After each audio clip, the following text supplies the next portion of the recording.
In this video, we'll introduce the two-factor ANOVA. Before we do that, let's take a look at a flowchart of the different statistical techniques we've learned so far. So let's start in the top left. Do we want to compare populations or compare samples from different populations to see if they differ? No? Well, then I don't know what we're doing. Yes? Okay, what things are we going to compare? Either the means or the variances or the proportions. So if we're comparing proportions or frequencies, that's our chi-squared. If we're comparing means, then we want to think about, well, how many means are we interested in? If it's 2, then we're going to do a t-test, and which one we do is going to depend on whether they're paired. If they are paired, we'll do a paired t-test. If they're not paired, then we can do a heteroscedastic t-test, or there's a homoscedastic t-test in here as well, but I don't really recommend it. If we have more than 2 means we're comparing, then we're going to do an ANOVA, but the first thing we have to do is think about if the variances are equal. If they're not, we're going to transform the data. Once they are equal, then we can do the ANOVA. And then how do we figure out if variances are equal? That's our third category over here. We're comparing variances. How many? If it's 2, that's our F test. If it's 3 or more, that's our F max test. So this chart kind of describes all the different statistical tests we have. But this up here, this is actually where we're going to go with the two-factor ANOVA. So to remind ourselves, there's two different ANOVA techniques. They're similar in that both compute sums of squares and mean sums, which are variances, but we shouldn't confuse them. They're answering very different questions. The one-way ANOVA, which we have already learned about, compared to populations, it's interested in if the means are different. It's like kind of a supersized t-test. The two-factor ANOVA instead is looking for a relationship between factors and the means of groups that have those factors. We're going to be comparing populations that have different values of some sort of factor and looking for a relationship, not just for differences. So with a one-factor ANOVA table, we had this. We had our 3 different sources of variance, the among group, the within group, and the total. We had our degrees of freedom, calculated sums of squares, mean sums, F value, P value. That answers our question. For a two-factor ANOVA table, things are a bit more complicated. We're going to have a certain number of categories of this factor, so call that n different versions of factor A, m different versions of factor B, and again, total of n data values. So now instead of having a single among group sum of squares here, we're going to have 3 different values here. One for the factor A all by itself, one for the factor B all by itself, and then a third one for the interaction, which I'll describe in a bit. This within and this total are the same as we have up here. The degrees of freedom, this is the same as this. The within group is the same. If you think about how many different groups, if we've got n versions of A and m versions of B, A times B or n times m is our number of different groups, so that makes that the same as that.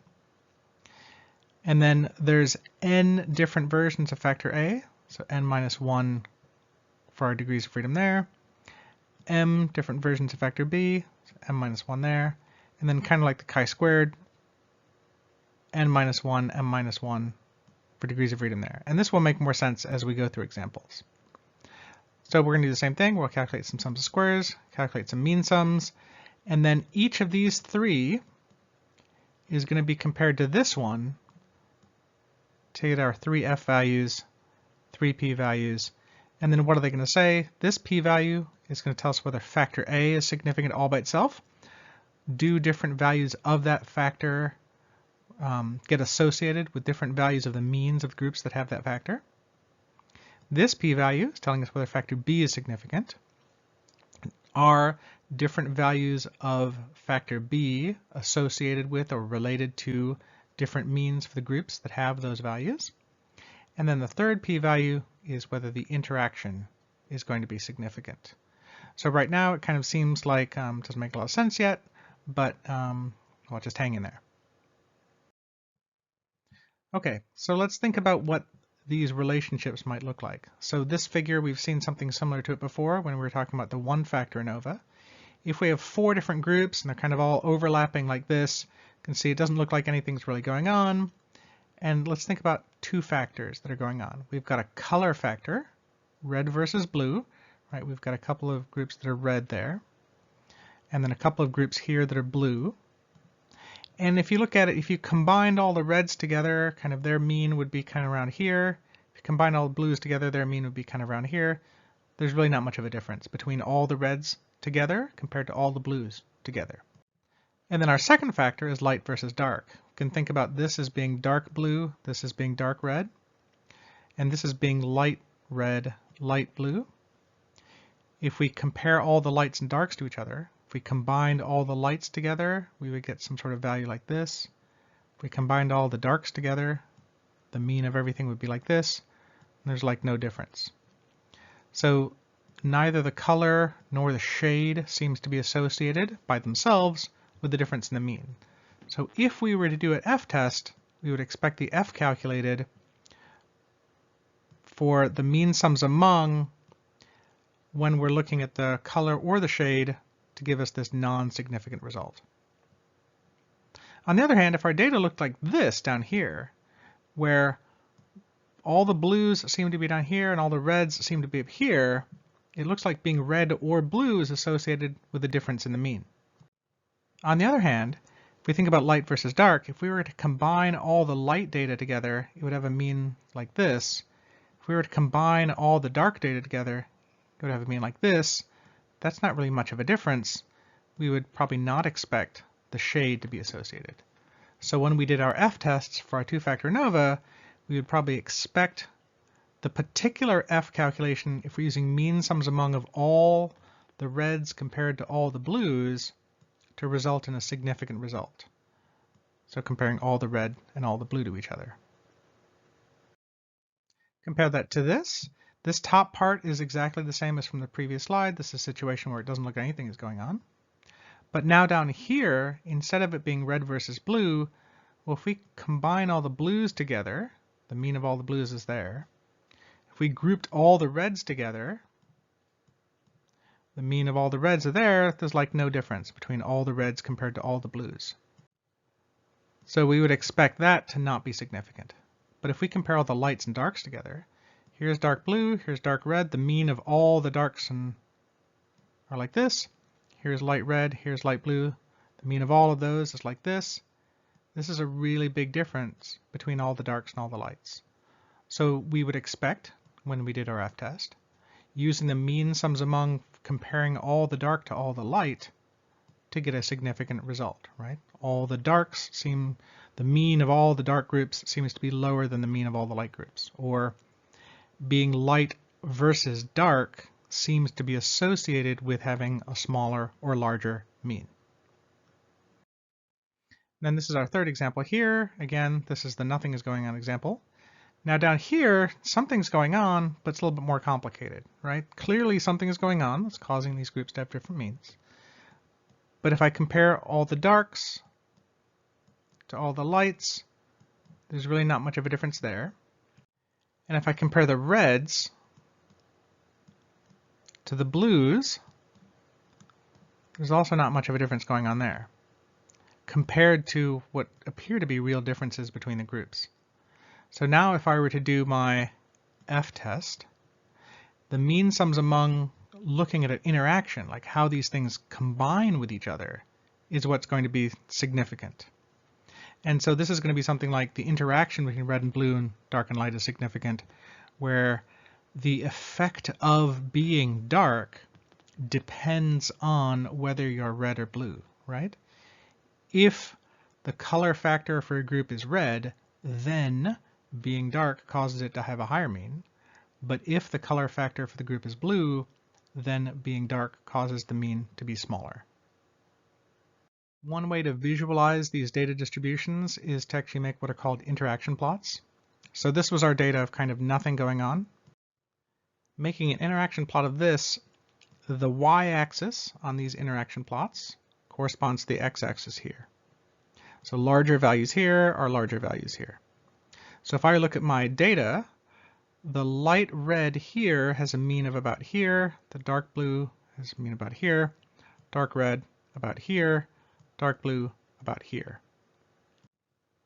And then if I were to make a plot where I put the reds over here and the blues over here, light red was here, that's the smallest, so going up this axis, light red would have this value. So let me put a symbol there by the red. I'm going to color it in light. Then as I'm moving along, my next value is dark blue. So now that's over here. And I'll color that symbol in dark. All right, corresponds to this part of the axis. And then moving along, I get to dark red. So now I'm going back over to here using a dark symbol. And then finally, by the time I get to here, light blue, I'm back over here, light symbol. And then I'll connect those symbols with lines. So this figure up here, where kind of nothing's going on, I would get a figure that looks like this. And maybe there's kind of a slight increase from red to blue, but not much. The other interaction plot would look like this, where again, I'm starting down here with light red, and then dark blue, and then dark red, and then light blue. And again, let's connect the symbols for each of those. And then looking at this, there's really nothing happening from light to dark. If I go from the light to the dark, if I combine all this data together, there's just a straight line. So maybe there's an increase from red to blue. There's definitely no increase from light to dark. Now this apparent increase here that I think I might see, the ANOVA statistics are going to tell us whether that apparent, maybe possible increase in the means as you go from red to blue is significant and non-random, or whether it's just randomness. And the interaction plots are going to let us see what these effects look like. So let's look at some more examples. This was our plot on the top. This is where the color factor seemed to be significant, right? Red is associated with a higher mean than blue. Making my interaction plots here. This first one here, dark blue, dark, corresponding to this value here, which corresponds to this value here. Then light blue, so again blue, light symbol, which corresponds to this value here, which is this value here. Moving along, now I get to dark red, so red and dark, and then light red here and here. And then I connect the light and the dark. So my interaction plot here seems to indicate that as you go from red to blue, the mean gets smaller, so kind of exactly what we see over here. This interaction plot over here, again, we're starting with dark blue and then light blue, which is this dark blue and then light blue, corresponding to this and this. And then dark red and light red, dark red, light red, corresponding to this and this. It looks like maybe there's some sort of trend here, but again, we don't know whether that apparent trend is significant or not until we have a sense of how those differences in means compare to the variation within each of those groups. Looking at our second set of plots, we're going to look at a situation where it looks like being dark or light is associated with the change in the mean, right? So here we have our dark and blue and red. Here we have our light blue and red. This interaction plot here, again, we have dark blue corresponds here, so we're going to go blue on this axis. There's the dark. This corresponds to this. And then dark red is here, so that's red, red, there. And then it's dark, so we're going to connect those symbols. And then as we move along, light red, red, light, light blue, blue, light, there. Now if we look at what's the general trend from red to blue, combining these two values here, the overall mean seems to be here. Combining this value and this value, the overall mean seems to be here. What's the trend from red to blue? Nothing. Now for this interaction plot, looking at, again, we got dark blue, dark red, so dark blue, dark red. Got light red, light blue, light red, light blue. Now when we combine, it looks like there's some sort of trend there. Again, even though it really looks like there's a trend, we don't know for sure whether that's significant until we compare it to the results from our ANOVA table. Lastly, the situation for our interaction. If we make our interaction plots here, we got light red, dark blue, so light red, dark blue, and then we've got dark red, light blue, so dark red, light blue. If we think about the mean there and the mean there and draw a trend through that, maybe there's an increase as you go from red to blue, but doesn't look like much. For this interaction plot over here, again, light red, dark blue, dark red, light blue. If we combine, looks like there's nothing going on at all. So something's going on, right? There's clearly something going on, but it certainly isn't the light and dark factor. And it doesn't really look like it's the red and blue factor either. But there's an interaction. There's some sort of combination, right? If your value of color factor is red, then as you go from light to dark, you go up. But if your color factor is blue, as you go from light to dark, you go down. The effect of the shade factor, light or dark, depends on the value of the color factor. They are not independent from each other. They are interacting with one another. So let's look at another set of examples. This is now 9 groups. This example I've kind of shown the color factors, blue, red, and gray. Here we have our interaction plots down here. As we go from dark to light, right, so we have dark blue, medium blue, light blue. So dark, medium, light, blue, blue, blue, having the 3 smallest values. And then light, medium, and dark red. So light red, medium red, dark red for our 3 values here.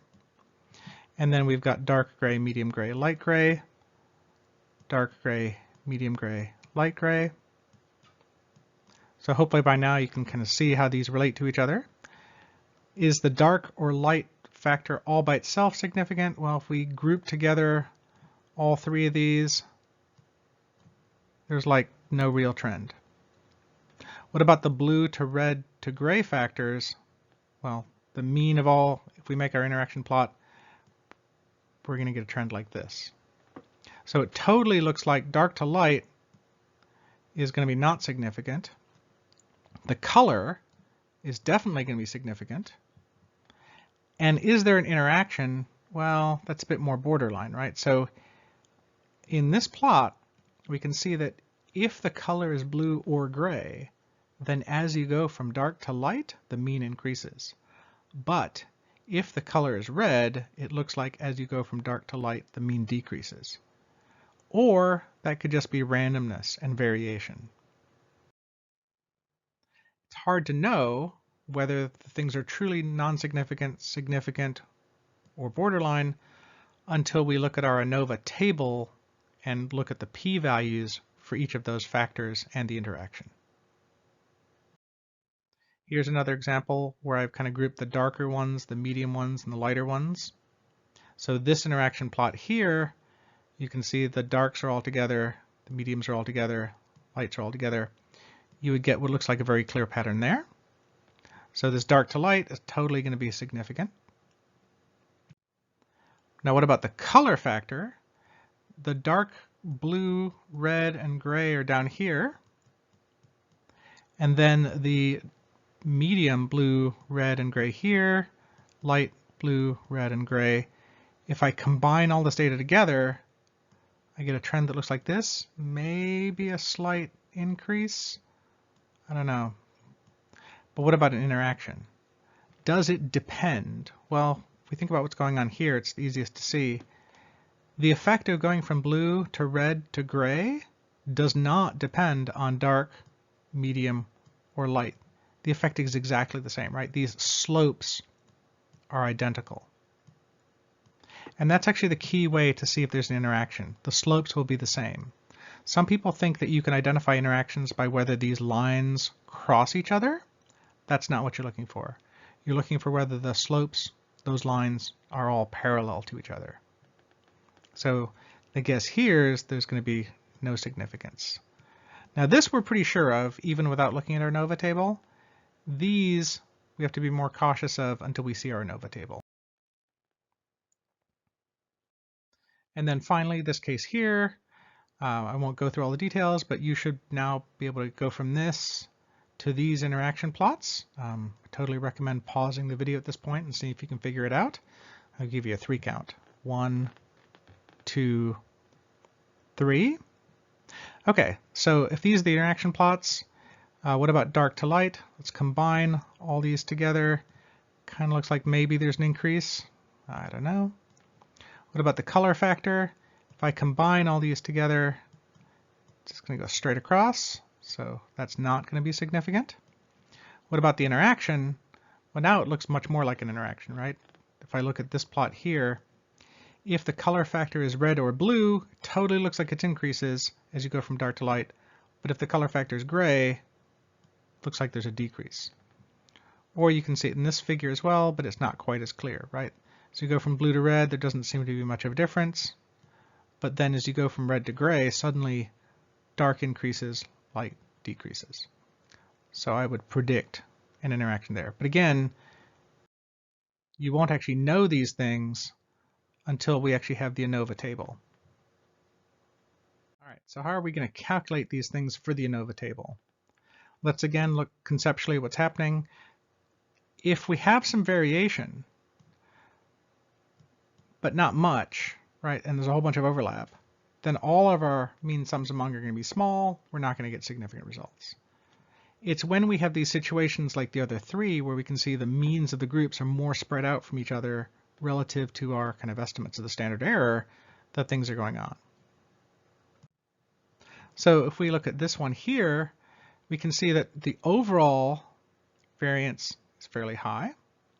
But if we compare all the blues to all the reds, that's fairly small. But if we compare all the darks to all the lights, that's much larger. So we're totally going to expect more likely to get dark versus light being significant than red versus blue. Whereas down here, again, we have lots of variation. But now, combining all the darks and all the lights, not much of a difference. Much more of a difference between all the reds and all the blues. So we would expect the color factor to be significant. And then over here, we still have lots of mean sums among, right, large. It's not from the color, it's not from the shade, so it's everything else that's left over. It's the interaction that's going to be important. So when we did the one-way ANOVA, this was kind of our conceptual diagram. We organized our data into a table. We used each of these columns to calculate the mean sums within. We use the set of group means to calculate the mean sums among, and then we did one f-test. So for the two-way ANOVA or the two-factor ANOVA, it's going to be the same sort of thing, just a little bit more complicated. We're going to organize our data into a table like this. A set of columns are going to correspond to one of the factors, so for example dark and light. And at the bottom we'll be able to calculate means for dark and light. And we'll be comparing those means to each other, so that's all the darks to all the lights. And that's going to give us a sum of squares among that we'll do an f-test with. Now in the columns, we're going to have some of the columns corresponding to one of the factors, some to the other, right? So the red and the blue. And then these ones together will give us this mean for all the reds. These ones together will give us this mean for all the blues. And we'll be able to calculate a sum of squares among for the red versus blue for that color factor. And then mathematically, our sum of squares total, which we know how to calculate from the one-factor ANOVA, sum of squares among, sum of squares within, this part is here and can be divided mathematically into these parts. And what we'll see is that this, we already know how to calculate. This will be easy to calculate because it's just from this, comparing these means. This we can calculate because it's from here, calculating, comparing these means. This thing we're basically going to solve for by subtraction, right? If we have this and we have this and we have this, then we'll just rearrange the equation to get this. And at the end, we're going to get a slightly different ANOVA table. So the one-way ANOVA table had our factors here. There was really only one set of factors we were looking at, the different groups. We got 2 MS values, 1 F value, 1 P value to answer this question. For the two-factor ANOVA table, we've got these different groups and we've got the interaction. The degrees of freedom are given here, depend on the number of groups. Sums of squares, mean sums, F values, P values that answer those particular questions. Let's take a look at a two-factor ANOVA table in a little bit more detail. So we've got factor A, and there's N categories. Factor B, there's M categories. And then we have a total number of values here. So we have our 3 different sources of a Hmong group. So factor A, factor B, and the interaction. These are the degrees of freedom. They come from the number of groups. We'll be able to calculate some sums of squares, calculate some mean sums, calculate some F values, calculate some P values. But these results, they tell us if the factors or the interaction are significant, but it's not the whole story. Similarly to how the one-factor ANOVA, we had our table and it told us that some of the means were different, we had to add a figure to interpret what was going on. This is the same way, right? These results don't tell us which means are different, and they don't tell us anything about the nature of the effects or the nature of the interaction. The figure that we use to interpret this is those interaction plots we were looking at earlier. So to figure out which means differ, we would have to go back and do a one-way ANOVA. If we want to know the direction of the effect or the nature of the interaction, that's when we're going to look at our interaction plots, look and see what patterns we think we see, and then compare those to the p-values to determine whether those are real patterns that are meaningful, or whether those are just kind of things that look like they're patterns, but are just due to randomness.